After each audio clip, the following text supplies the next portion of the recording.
करते हैं लेक्चर 52। आज के लेक्चर में चैप्टर 7 के हम क्वेश्चंस को डिस्कस करेंगे और इसके साथ ही चैप्टर 7 हमारा जो कल कंसेप्चुअली कंप्लीट हो गया था, आज इसके क्वेश्चन की डिस्कशन भी हो जाएगी, एमसीक्यूज भी। और नेक्स्ट हम चैप्टर 8 स्टार्ट करेंगे, उसका लर्निंग ऑब्जेक्टिव 1। लेकिन वो लर्निंग ऑब्जेक्टिव लेंथ ही आज कंप्लीट नहीं हो सकेगा, तो कुछ हिस्सा लर्निंग ऑब्जेक्टिव का आज स्टडी करेंगे और बाकी का फिर कल। तो सबसे पहले प्रीवियस लेक्चर में किसी कंसेप्ट में कोई प्रॉब्लम हो तो पूछ लीजिए जी। चैप्टर 7 में किसी कंसेप्ट में कोई प्रॉब्लम नहीं है जी जी।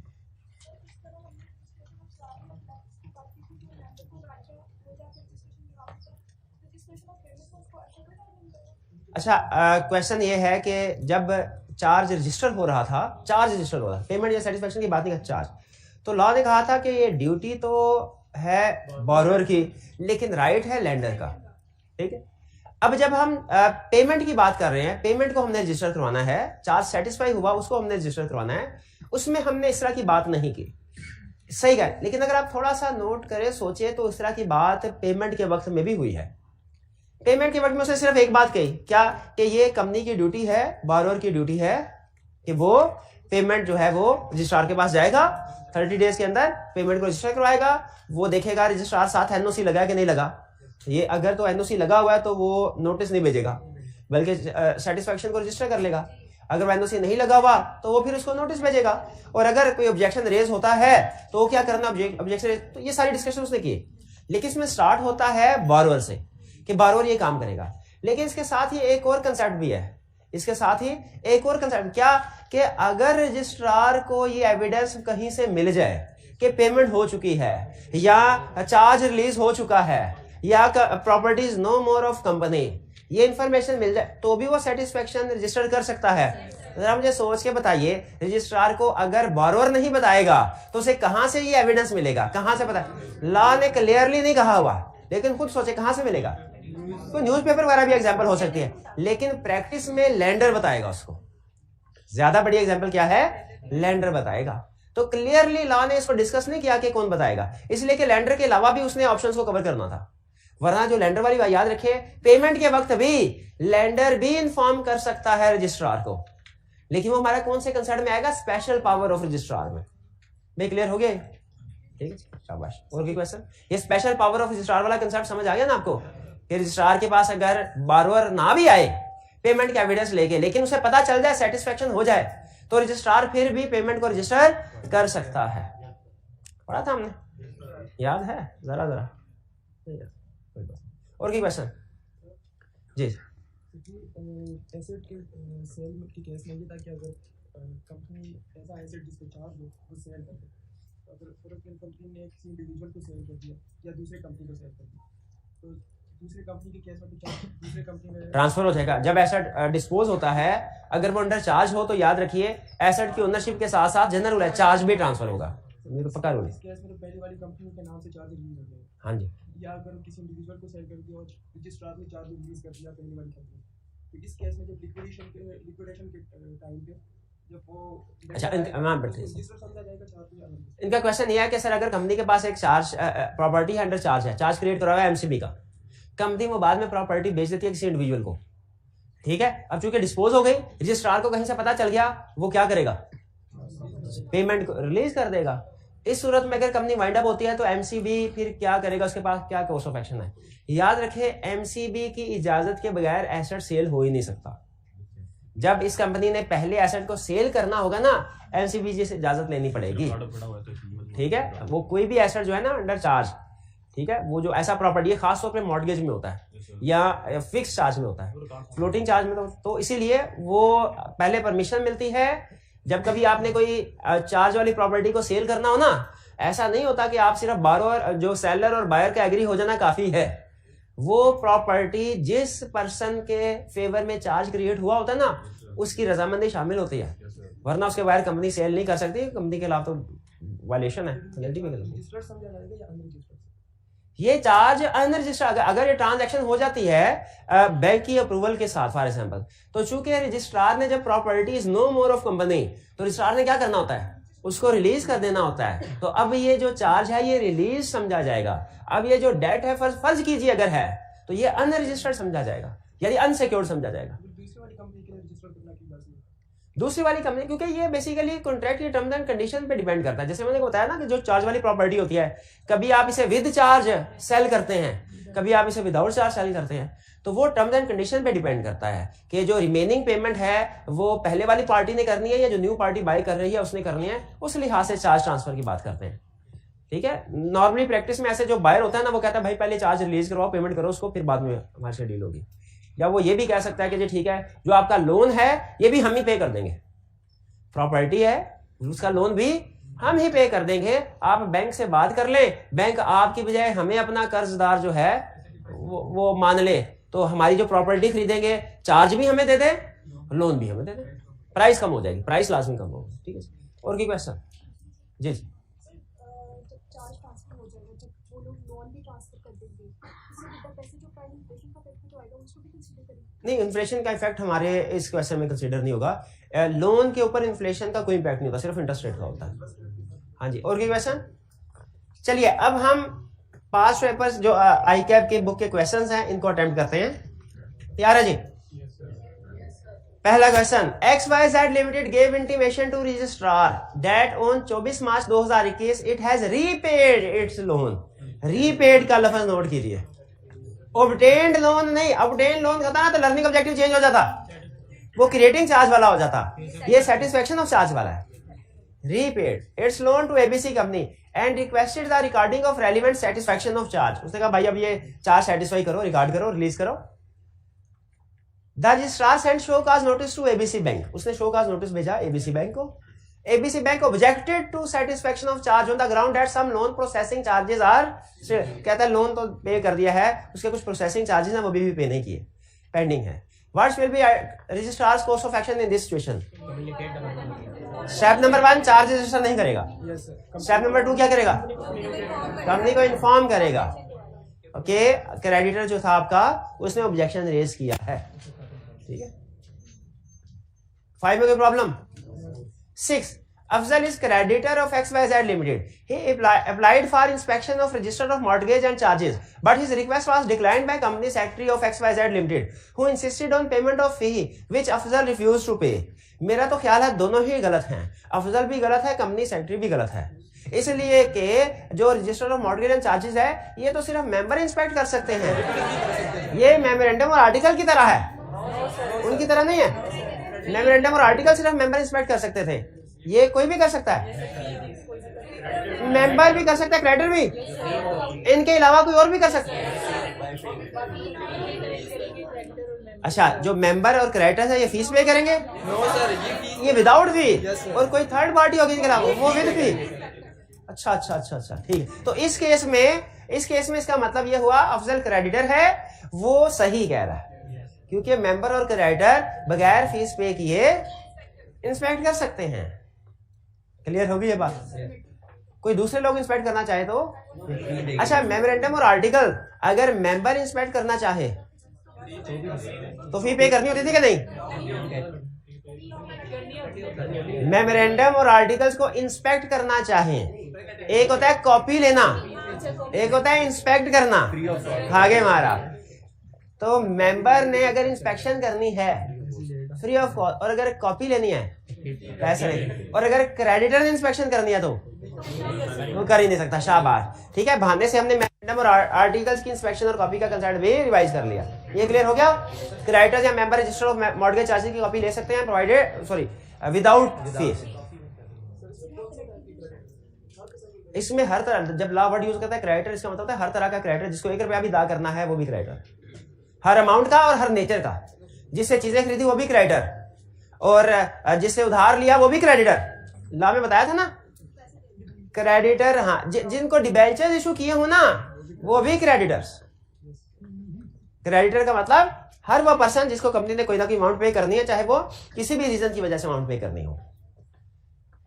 7 Aslam, who is an employee of XYZ Limited, but neither the member nor creditor, applied for inspection of copy of instrument creating a mortgage, but his request was declined by company secretary of XYZ Limited, who insisted on payment of fee as fixed by company, which Aslam refused to pay.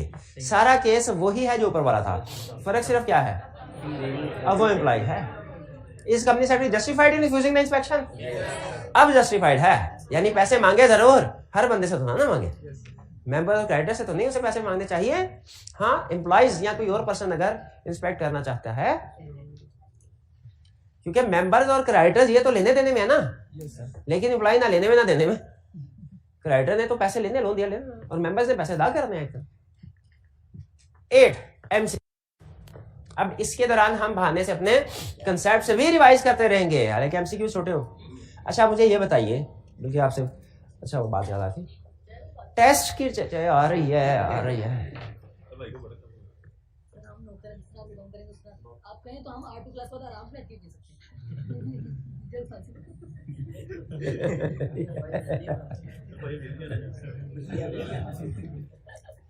आपके test की discussion और आपके साथ कुछ discussion में मुझे चीजें share करनी है, वो बता दीजिए। अभी हमने मेरा 3-4 टेस्ट की डिस्कशन हुई है, 2-3 टेस्ट की पेंडिंग है, 3 की हुई है, चलिए ठीक है, 2-3 की पेंडिंग। वो मुझे बताइए आप अभी करना चाहते हैं या थोड़ा ब्रेक के चैप्टर्स, ये बड़ा चैप्टर है मीटिंग वाला, इसके बाद अभी कर रहे हैं सर। ये कितने स्टूडेंट्स का ख्याल है कि अगले 1-2-3 दिन में करते हैं डिस्कशन? टर्म टेस्ट भी आ रहा है, चलिए ठीक है, फिर उसमें फिर हम कुछ ठीक है, लेकिन उसमें फिर ये ना हो कि आप लोग छुट्टी कर लें, क्योंकि जब हम टेस्ट की डिस्कशन होती है ना तो स्टूडेंट अटेंडेंस कम होती है। आप क्लास में मौजूद रहेंगे? चलिए ठीक है, चलिए। अच्छा next, the Companies Act requires certain charges including mortgage and pledge that must be registered. सही कह रहा है। Choose the one which is not required to be registered. Floating charge on undertaking or property of the company including stock in trade. ना होता है stock in trade में charge. Mortgage और charge on book debts of company. Book debts किसे कहते हैं? Date में भी चार्ज क्रिएट हो सकता है। Promissory note given to secure payment of any book debt, इसमें नहीं। प्रॉमिसरी नोट निगोशिएबल इंस्ट्रूमेंट है, प्रॉमिसरी नोट और बिल ऑफ एक्सचेंज या एक चेक भी एग्जांपल होते थे। तो सी ऑप्शन करेक्ट है, इसको रजिस्टर कराना रिक्वायर्ड नहीं है। चार्ज ऑन गुडविल और एनी इंटेलेक्चुअल प्रॉपर्टी, इसको रजिस्टर करवाना भी रिक्वायर्ड है। Next 2, a charge was created on the property of KLM Limited on 30 June 2021. What is the latest time by which such charge must be registered? अच्छा, after date of creation या with in, तो इसका मतलब है 30 को छोड़ दें, तो 1 जुलाई 2 3 4 5 6 7 30 जुलाई, 30 जुलाई करेक्ट है। क्लियर? 31 जुलाई तो नहीं है, ठीक है, वो तो दिन ज्यादा हो जाएगा। तो करेक्ट ऑप्शन क्या हुई हमारी? बी। इसमें कोई problem? Third, a charge was created in UAE on property situated in UAE belonging to JKL Limited on 30 June 2000। Company Pakistani है, चार्ज क्रिएट भी पाकिस्तान से बाहर हुआ, ठीक है, और प्रॉपर्टी भी पाकिस्तान से बाहर है। क्या इसको पाकिस्तान में भी रजिस्टर करवाना जरूरी है? पाकिस्तान में भी कितने दिन में? उतने ही दिन में, लेकिन ये दिन स्टार्ट 30 दिन, यानी स्टार्ट कब? जब डॉक्यूमेंट्स नॉर्मली पहुंचते हैं इन ड्यू कोर्स। चार्ज आगे क्या कह रहा है? Document posted from UAE to Pakistan take 3 days in ordinary course of post. What is the latest date by which such charge must be registered? अच्छा, अब इसमें आपने 3 दिन अलहदा और 30 दिन अलहदा नहीं करना है। 3 और 30 ऐड करें 33 दिन, फिर 30 जून है, 30 जून के बाद दिन गिनने शुरू करने हैं, तो 30 जुलाई के कितने हो गए? 31, 2 और ऐड करने हैं, 1 और 2 अगस्त। 2 अगस्त तक इसने चार्ज रजिस्टर करवाना चाहिए पाकिस्तान में। पाकिस्तान में कब तक करवाना चाहिए? 2 अगस्त या उससे पहले। इसमें कोई प्रॉब्लम? तो करेक्ट ऑप्शन हमारी हुई बी। इसमें और इसमें क्या फर्क है? ये पाकिस्तान की प्रॉपर्टी थी, ये पाकिस्तान से बाहर की प्रॉपर्टी का। ये कंसेप्ट याद है ना? हाँ, ये स्टूडेंट को थोड़ा सा मुश्किल लगता है और आई कैप इसमें से उसने टेस्टिंग रिसेंटली की है। 4, if charge is not registered, the relevant loan need not be repaid at all. The mortgage or charge would be void against liquidator and creditor of the company. इसका मतलब क्या है भला? would be void against का मतलब क्या है? कि वो इनसे क्लेम नहीं कर सकता कि मुझे कोई रिकवरी दो। लिक्विडेटर मुझे भी कोई रिकवरी दो। लिक्विडेटर एक लगाएगा, क्या रजिस्टर करवाना था? क्रेडिटर से कहेगा भाई तुम भी क्रेडिटर हो, मैं भी क्रेडिटर हूँ, तुम्हें पैसे मिले हैं, थोड़ा सा हिस्सा मेरा भी तो बनता है। और भी एक लगाया, मैं तुम्हारे जैसा क्रेडिटर नहीं हूँ, मैं जिम्मेदार क्रेडिटर हूँ। मैं तुम सोए हुए थे, जिस वक्त तुम सोए हुए थे मैं पढ़ रहा था। सोए हुए थे भाई, सोने वाले और पढ़ने वाले एक बराबर थोड़े ही है। जिस वक्त तुम सोए हुए थे मैं जाके लाइन में लगा था रजिस्ट्रार के पास, रजिस्टर करवा के आया था, आज उसका फायदा हुआ। तो करेक्ट ऑप्शन क्या हुई हमारी? बी। अच्छा बाकी क्यों गलत है? Mortgage charge would be valid against liquidator. इसका मतलब है क्या? वो liquidator valid against liquidator, liquidator से पैसे मांग सकता है? कोई नहीं मांग सकता। वैलिड अगेंस्ट क्रेडिटर, क्या क्रेडिटर से पैसे मांग सकता है? नहीं मांग सकता। 5. Which of the following is correct with respect to duty or right as to registration of mortgage and charges? किसकी registration? Mortgage registration of payment नहीं, registration of satisfaction नहीं, registration of mortgage and charges, क्योंकि दोनों concept different है। ये ना बड़ा decision गलत कर लिया, इसके बाद जो कुछ भी लिखेंगे गलत हो जाएगा। Only the borrowing company can file the mortgage or charge for registration and shall bear the cost of registration. Cost of registration तो सही कह गया कि जो borrower है वो बेयर करेगा, लेकिन ये गलत। ओनली द बोरोइंग कंपनी, नहीं, लैंडर में बारोअर का कोई नहीं बोलेगा। बारोअर का राइट है और लैंडर की ड्यूटी है।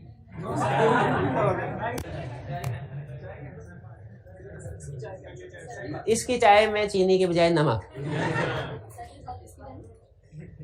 बिस्किट, आपको कुछ गलत फहमी होगी, तबीयत ज्यादा खराब लग रही है, फूफो के घर नहीं बैठे, क्लास में बैठे हैं। बिस्किट है, मैं अपने बच्चे के लिए बिस्किट भी मंगाऊंगा, डबल रोटी भी मंगा दूं चाय के साथ हैं? तो ये गलत है स्टेटमेंट, क्योंकि बारोअर की ड्यूटी है, लेंडर का राइट है, दोनों कर सकते हैं। उसने ड्यूटी या राइट दोनों पूछा है, सिर्फ ड्यूटी पूछता तो फिर हम शायद कह देते कि ठीक है। B, only the charge holder can file the mortgage और चार्ज। चार्ज होल्डर किसको कह रहा है? लेंडर को। Can file the mortgage charge for registration and shall bear the cost of registration, तो बिल्कुल ही गलत। तो पहली स्टेटमेंट भी गलत, दूसरी भी गलत। सी, इधर the borrowing company or the charge holder can file the mortgage charge for registration and such company or charge holder as the case में be shall bear the cost of registration. ये भी गलत कर गया। पहली बात ठीक, दूसरी बात आधी ठीक आधी गलत। डी, इधर the borrowing company or the charge holder can file the mortgage yes और charge for registration and borrowing company shall bear the cost of registration. बिल्कुल ये डी ऑप्शन करेक्ट है। और अब मुझे बताइए वो कौन सी सिचुएशन है जिसमें लैंडर को कॉस्ट बेयर करना पड़ सकती है? हाथ उठा के लैंडर को जी। जब लेट रजिस्ट्रेशन करानी होती है,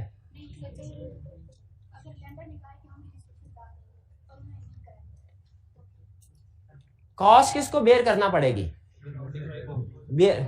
रजिस्ट्रेशन में कोई मॉडिफिकेशन और मॉडिफिकेशन लेंडर की वजह से होता है। एडिशनल फीस और पेनल्टी पे करना पड़ेगी जो निकल कंप्लीट नहीं है, थोड़ा सा ठीक आपने बताया, उनसे बेहतर आंसर है आपका, लेकिन कंप्लीट नहीं है। जब डिलेड रजिस्ट्रेशन हो, ठीक है, और डिलेड, अगली बात जो मैं सुनना चाह रहा था और जिसमें प्राइस मेरे ज़हन में था कि ये बात कही तो फिर प्राइस हो, और कमीशन ऑर्डर करें। ये कमीशन ऑर्डर करता है एज टू कॉस्ट, तो कमीशन कुछ भी ऑर्डर कर सकता है दोनों में। नॉर्मल केस हो तो कॉस्ट हमेशा बेयर करेगा बोरोअर, लेकिन जब लेट रजिस्ट्रेशन या मॉडिफिकेशन का केस हो उसमें हमने क्या कहा था? कमीशन ऑर्डर करेगा। ठीक है, तो कमीशन के ऑर्डर करने के ऊपर हो सकता है कि जो लेंडर है उसको कॉस्ट बेयर करना पड़े। बहरहाल इस फिफ्थ में करेक्ट ऑप्शन हमारी क्या हुई? डी। कोई problem? Next 6, A company shall give intimation of the payment or satisfaction in full of any mortgage or charge to the registrar in the manner specified within a period of। Charge create करवाना है उसके लिए भी 30 days थे, और अगर payment या satisfaction हो उसके लिए भी 30 डेज, दोनों के लिए सेम पीरियड है। चलिए बिल्कुल ठीक है 30। अच्छा, इस पूरे चैप्टर में 30 डेज के अलावा कोई और डेज का कंसेप्ट यूज हुआ है? 7 दिन का भी है। 7 दिन का कौन सा कंसेप्ट है? 7 दिन का कौन सा कंसेप्ट है? Copy of commission order. जब उसने वो रेक्टिफिकेशन या डिलेड डिसीजन में वो रजिस्ट्रार को ऑर्डर इशू करता है तो कॉपी उसकी ऑर्डर के 7 दिन के अंदर अंदर रजिस्ट्रार को फॉरवर्ड की जाती है। अच्छा, 14 डेज का कंसेप्ट भी है। 14 डेज का कंसेप्ट कौन सा है? हाँ, ऑब्जेक्शन फाइल करने के लिए। शाबाश, 14 डेज, बिल्कुल ठीक। तो इसमें करेक्ट ऑप्शन हमारी क्या हुई? 30 days from date of such payment or satisfaction. Special resolution का तो कोई चक्कर ही नहीं है। इस पूरे चैप्टर में कहीं पे स्पेशल रेजोल्यूशन का लफ्ज आया? पूरे चैप्टर में कहीं स्पेशल रेजोल्यूशन का वर्ड नहीं है, कोई वर्ड नहीं है, तो इसीलिए ये इररिलेवेंट है। करेक्ट ऑप्शन हमारी हुई B, 30 days from date of such payment or set. Clear? B clear? 7. Which of the following is incorrect in relation to satisfaction of mortgage and charges? आपने बताना इनमें से कौन सी स्टेटमेंट इनकरेक्ट है. A. The registrar may regard the satisfaction of charge even when no intimation has been received by him from the company. क्या ये statement ठीक है? हाँ, कंपनी से इंटीमेशन नहीं मिली, लेकिन अगर किसी और सोर्स से एविडेंस मिल जाए to the satisfaction of registrar, register कर सकता है. तो ये पहली ऑप्शन ठीक है. Yes sir. बिल्कुल ठीक है. B. The registrar shall send notice to charge holder to show cause as to why the satisfaction of charge may not be recorded as intimated to him regardless of whether no objection certificate on behalf of holder is furnished by the company with the intimation. सही कह रहा है कि नहीं? गलत कह रहा है. रिगार्डलेस का मतलब है चाहे वो एनओसी साथ में फाइल करे चाहे ना करे, उसने शो कॉज नोटिस भेजना ही भेजना है. ये बात गलत है. इसमें क्या गलती है प्यारे भाई? क्या गलती है मेरे भाई, बताइए इसमें. कुछ नहीं पता, सब ठीक है. क्या गलती है इसमें? हाँ, रिगार्डलेस वाली बात गलत है. क्यों? क्योंकि अगर नो ऑब्जेक्शन सर्टिफिकेट फर्निश किया जाए तो फिर रजिस्ट्रार ने लेंडर को नोटिस इशू नहीं करना. B option. अब सी और डी भी पढ़ लेते हैं, कोई ना कोई सही बात ही बताएगा हमें, क्योंकि गलत एक ही बात ही वो हमने ढूंढ ली. कंसेप्ट रिवाइज हो जाएगा. If no cause is shown by charge holder, अच्छा कितने टाइम देता था? 14 days. No cause is shown by charge holder of the mortgage और charge, the registrar shall accept the memorandum of satisfaction and make an entry in the register of mortgage kept by him. बिल्कुल उसमें entry कर देगा, लेकिन अगर उसने notice objection raise किया तब ये एंट्री नहीं करेगा. D. If any cause is shown by charge holder, the registrar shall record a note to that effect in the register of charges and shall inform the company. यानी जब उसने एतराज उठाया, रजिस्ट्रार एतराज अपने पास नोट करेगा, पेमेंट को register नहीं करेगा, कंपनी को इन्फॉर्म कर देगा. 3 स्टेप्स में हम आंसर दे देंगे. 8. The company shall grant relief on being satisfied that omission or misstatement in the registration of mortgage and charges. Commission grant relief करेगा रजिस्ट्रेशन या मिस स्टेटमेंट के वक्त अगर if it is not of a nature to the prejudice the position of creditor और shareholder of the company. ये बात ठीक है. अगर वो prejudice to the interest of shareholder company ना हो तो वो रिलीफ दे देगा. रिलीफ देने का मतलब क्या है? वो इजाजत दे देगा कि करेक्शन का है तो करेक्शन, गलत है तो करेक्शन कर लो, डिलेड है तो डिलेड रजिस्ट्रेशन कर लो. B. Was accidental or due to inadvertence or to some other sufficient का, इसमें भी तो कर देगा. C. On grounds it is just and equitable to do so, इसमें भी कर. तो करेक्ट ऑप्शन A भी है, B भी, C भी. लेकिन हमारी क्या होगी? any one or more of the above. D option correct. Clear? 9. In relation to rectification or registration of mortgage and charges, commission on such terms and conditions as seems to the commission just and expedient may order that omission or misstatement be rectified. Commission correction का order issue कर सकता है. That time for filing the required particulars be extended.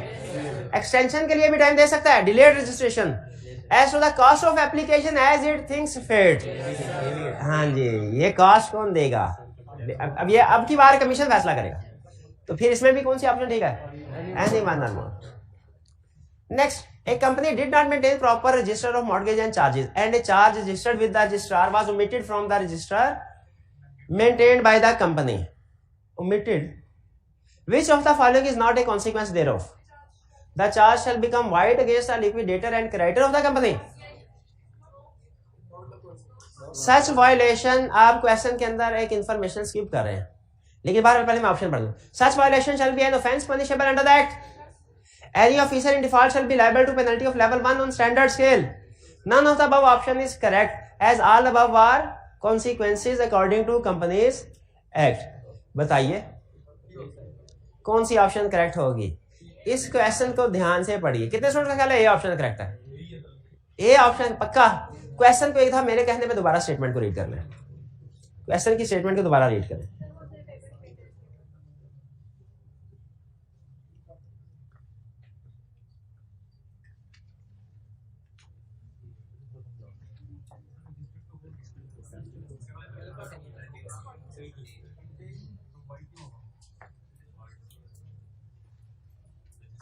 And A charge register with the registrar. Registrar के पास register हो चुका है. Company का जो कंपनी के पास अपना रजिस्टर मेंटेन किया होता है ना, उसमें एंट्री नहीं हुई.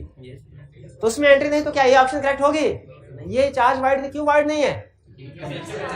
रजिस्ट्रार के पास एंट्री हो चुकी है, उसका देखिए रजिस्ट्रार के पास एंट्री लगा है और register of mortgage and charges maintain होना लगा है, तो इसलिए ये ए ऑप्शन सही नहीं है। ए ऑप्शन को गलत कर दीजिए, ठीक है। Not a consequence. Not a consequence. अच्छा एक मिनट आ रहे, अच्छा okay okay, which of the following is not ए, हाँ ये ठीक है, नॉट ए कॉन्सिक्वेंस, कोई बात नहीं, चाय नहीं ला रही ना टाइम पे, कोई बात नहीं। तो मैं इधर आपको फोकस करवा रहा था, आपका इधर फोकस करवाते करवाते मेरा इधर से फोकस आउट हो गया, कोई बात नहीं, दोबारा से पढ़ लेते हैं इसको।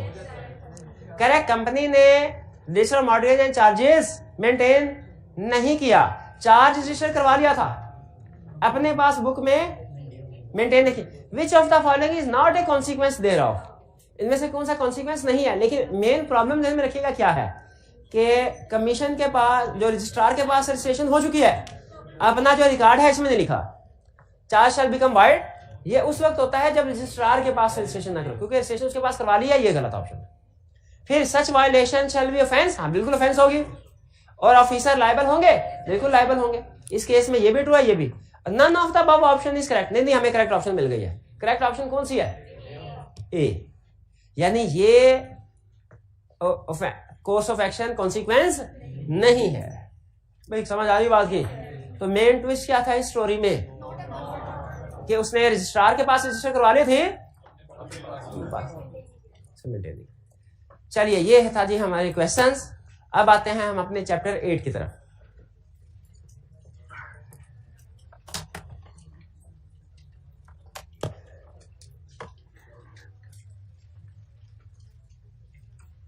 चैप्टर 8 हमारा जो टॉपिक है, अटेंडिंग होकर सुनेगा, यह है जनरल मीटिंग्स का। जनरल मीटिंग्स दो तरह की होती हैं। एक जनरल मीटिंग जो है शेयर होल्डर्स की मीटिंग है, उसे जनरल मीटिंग कहते हैं, और एक बोर्ड मीटिंग जो कि डायरेक्टर्स की मीटिंग है।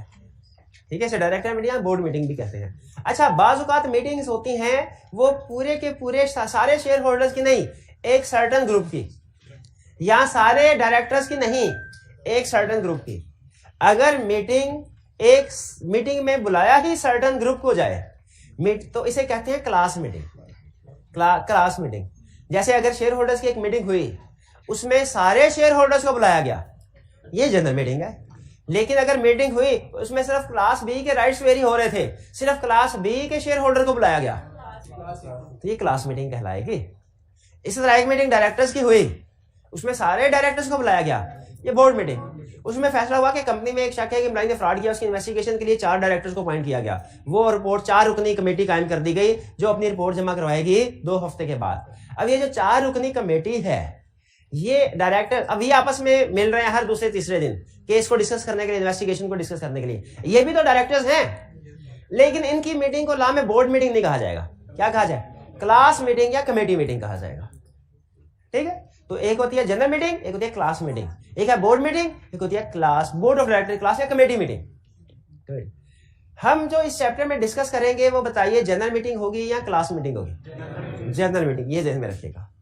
तो जनरल मीटिंग किसे कहते हैं? शेयर होल्डर्स की मीटिंग को।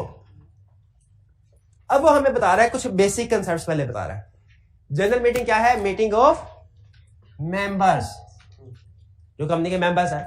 शेयर होल्डर की बजाय मेंबर का वर्ड यूज करने में हिकमत यह है कि हर कंपनी का शेयर कैपिटल नहीं होता, कुछ कंपनी का होता है, कुछ कंपनी का नहीं होता।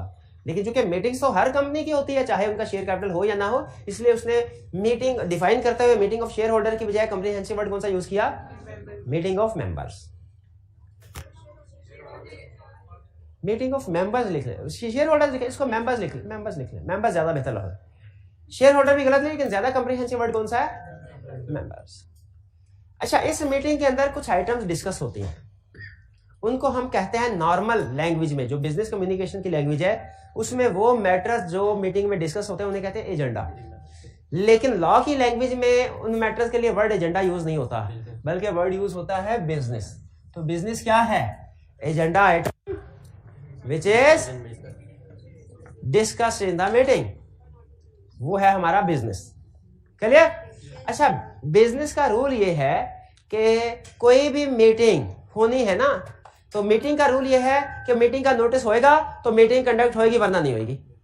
हर मीटिंग से पहले उसका नोटिस इशू किया जाएगा सारे मेंबर्स को। कब? मीटिंग से कम 21 दिन पहले। उससे मजीद पहले भी इशू कर सकते हैं नोटिस, लेकिन कम से कम कितने दिन पहले नोटिस इशू करना है? कम से कम 21 दिन पहले। क्लियर जी? अच्छा, तो नोटिस इशू कर दिया।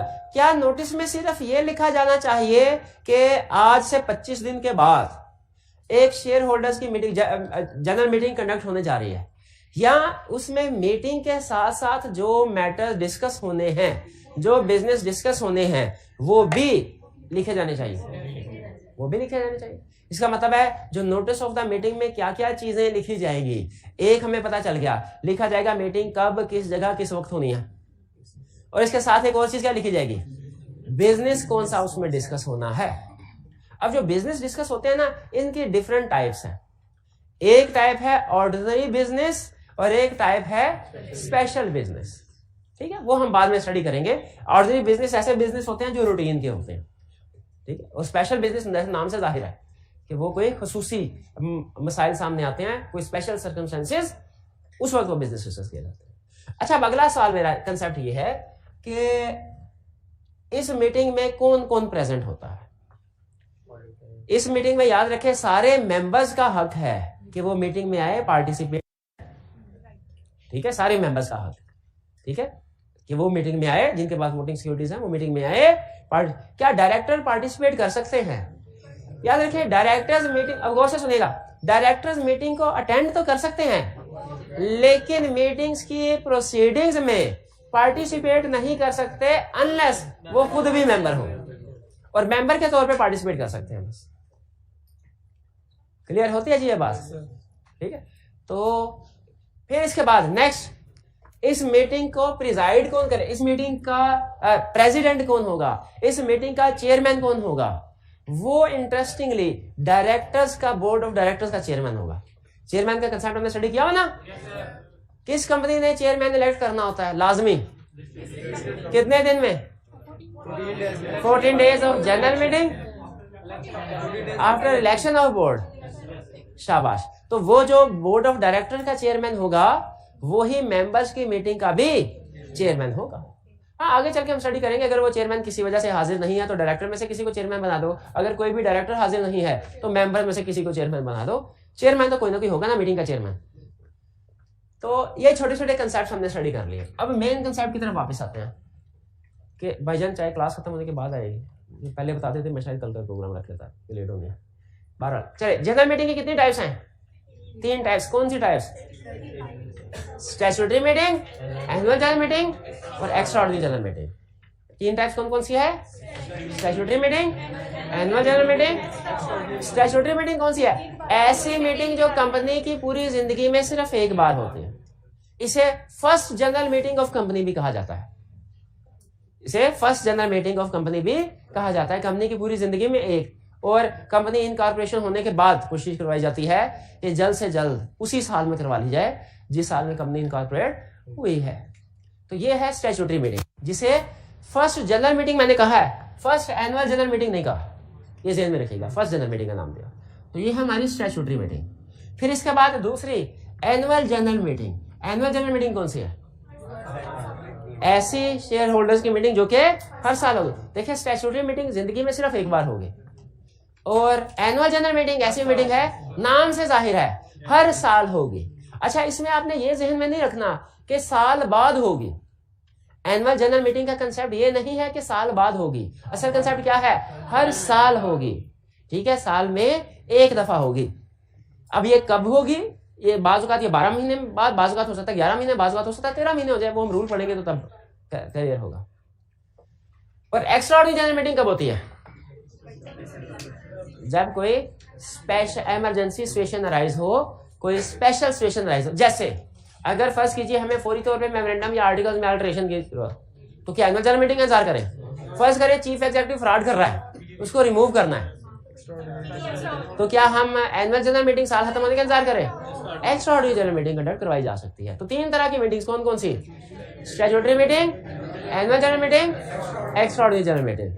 अब हम आज के लेक्चर में जो हमने फोकस करना है वो स्टैट्यूटरी मीटिंग के ऊपर करना है। वन बाय वन हम आगे अब इस चैप्टर में क्या स्टडी करेंगे?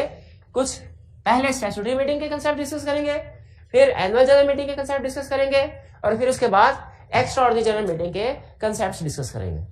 सबसे पहले statutory meeting, which companies are required to conduct. अच्छा, आपको ये कंसेप्ट याद है कि किन कंपनीज ने certificate of commencement of business हासिल करना होता है? किन कंपनीज ने? पब्लिक कंपनीज, बस कंप्लीट कंसेप्ट याद नहीं है। Public companies having share capital, और दूसरा private company converted into public company within 1 year. तो बस जिस कंपनी ने certificate of commencement of business हासिल करना है उस कंपनी के लिए स्टैट्यूटरी मीटिंग कंडक्ट करवाना भी रिक्वायर्ड है। स्टैट्यूटरी मीटिंग का भी वही रूल है, स्टैट्यूटरी मीटिंग का भी वही रूल है जो कि certificate of commencement of business. Every public company having share capital और every private company which converts into public company within 1 year of incorporation. आगे चलते हैं नेक्स्ट।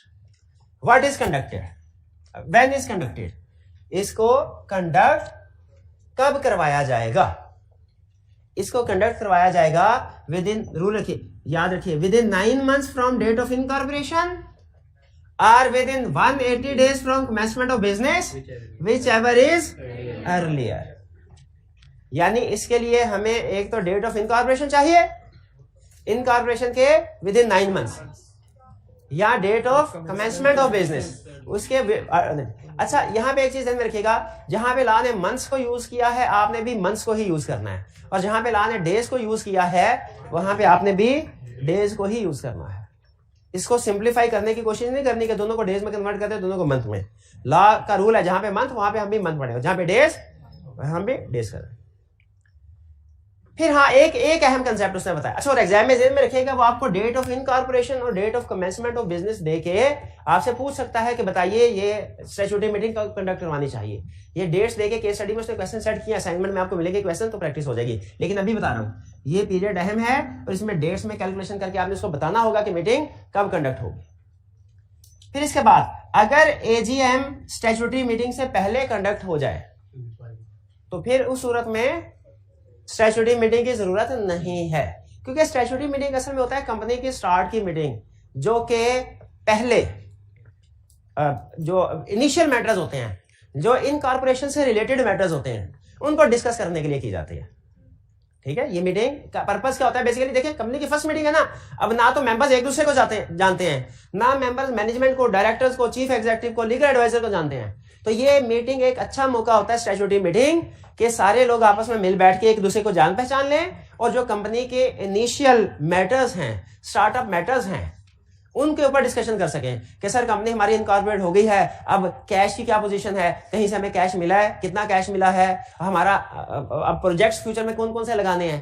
तो ये एक आपस में मिलके डिस्कशन करने का, कंपनी के फ्यूचर प्रोस्पेक्ट्स को, इनकॉर्पोरेशन रिलेटेड इश्यूज को डिस्कस करने का एक मौका होता है। और याद रखिएगा, स्टैट्यूटरी मीटिंग में सबसे अहम चीज, एक रिपोर्ट डिस्कस की जाती है जिसे कहते हैं स्टैट्यूटरी रिपोर्ट। क्या कहते हैं? Statutory report. ठीक है, अब तो हमने क्या डिस्कस कर लिया अभी तक स्टैट्यूटरी मीटिंग में? Which companies are required to be registered. पछताया हूं मैं, क्या मर्जी आपकी। स्टैट्यूटरी, उसके बाद स्टैट्यूटरी मीटिंग में हमने क्या डिस्कस करना है?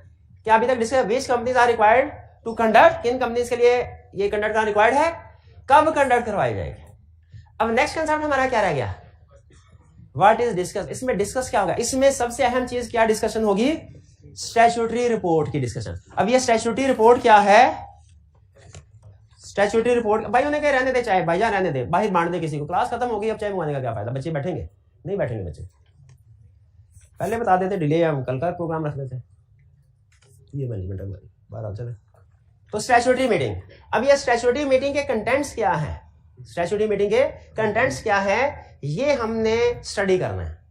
ठीक है, अभी तक हमने क्या डिस्कस कर लिया? स्टैट्यूटरी मीटिंग किन टाइप ऑफ कंपनीज ने कंडक्ट करवानी है, कब कंडक्ट करवानी है, इसमें डिस्कस क्या होगा? Statutory report. अब स्टैट्यूटरी रिपोर्ट में एक चीज ध्यान में रखिएगा, इसमें ऐसे मैटर्स होते हैं जो कंपनी के स्टार्टअप से रिलेट करते हैं। ठीक है, इसमें जो जितने भी आप मैटर स्टडी करेंगे कंपनी के स्टार्टअप से, जैसे अगर देखें, सबसे पहले total number of shares allotted, कि कितने शेयर्स कंपनी ने अलॉट कर दिए हैं। क्या कंपनी ने शेयर्स अलॉट कर दिए होंगे? बिल्कुल, आपको याद है, वो तो सर्टिफिकेट ऑफ इन्वेस्टमेंट ऑफ पहले शेयर्स अलॉट, तो कितने नंबर ऑफ शेयर्स, फिर cash received against shares allotted. ठीक है, कितना कैश रिसीव हुआ इन शेयर्स को लॉट करने के अगेंस्ट में। और next summary of receipts and payments, ये तीन, अभी सिर्फ इसके बाद मैं यहाँ पे रोक रहा हूँ लेक्चर को। ये तीन चीजें, इन तीन चीजों में एक खास बात है। वो खास बात क्या है? ये तीनों कैश से रिलेट करते हैं। स्टैट्यूटरी रिपोर्ट में कौन कौन से मैटर्स लिखे जाएंगे? तीन चीजें। कौन कौन से? Total number of shares allotted, cash received against share allotted, और summary of receipts and payments. अच्छा, रिसीट्स एंड पेमेंट का मतलब कैश बुक की समरी, कैश बुक की समरी। और वो कह रहा है ये रिसीट एंड पेमेंट ज्यादा पुरानी नहीं होनी चाहिए। ये जिस दिन रिपोर्ट, एक चीज ध्यान में रखिएगा, 3 डेट्स हैं, तीनों डेट्स डिफरेंट है। एक, स्टैट्यूटरी मीटिंग किस दिन होगी, ये डेट डिफरेंट है। दूसरा, स्टैट्यूटरी रिपोर्ट मेंबर्स को कब भेजी जाएगी, ये नोटिस के साथ भेजी जाती है। ये मीटिंग से 21 दिन पहले, ये डेट डिफरेंट है। और तीसरा, इस स्टैट्यूटरी रिपोर्ट के साथ के अंदर जो रिसीट एंड पेमेंट अकाउंट बनाया जाएगा वो किस डेट तक का होगा। आप गैस कीजिए, वो नोटिस के साथ रिसीट एंड पेमेंट अकाउंट भिजवाना है। फर्ज कीजिए मीटिंग है 30 तारीख को, नोटिस हमने इशू किया 5 तारीख को। क्या रिसीट एंड पेमेंट अकाउंट 5 तारीख तक होना चाहिए, 30 तारीख तक होना चाहिए, या 5 से पहले की कोई डेट? 5 से पहले की। देखिए 5 तारीख को तो नोटिस आप इशू कर रहे हैं। ऐसा थोड़ी है कि 5 तारीख को मैंने नोटिस सारे मेंबर्स को इशू करना है और मैं 5 तारीख को सारा रिकॉर्ड बैंक स्टेटमेंट्स का लाके उसकी स्टेटमेंट सारी प्रिपेयर करके उसी दिन मेंबर्स को सेंड कर दूं। ये पॉसिबल नहीं है ह्यूमनली। भाई एग्री करते हैं? 3 डेट्स है, तीनों डेट्स डिफरेंट है। सबसे पहले डेट आएगी रिसीट एंड पेमेंट की, कट ऑफ डेट, वो कब तक का होगा। फिर उसके बाद रिसीट एंड पेमेंट को प्रिपेयर करके हमने नोटिस इशू कर, और इस मीटिंग से 21 दिन पहले इस नोटिस के अंदर रिसीट एंड पेमेंट होगा, और फिर उसके बाद स्टैट्यूटरी मीटिंग कंडक्ट होगी।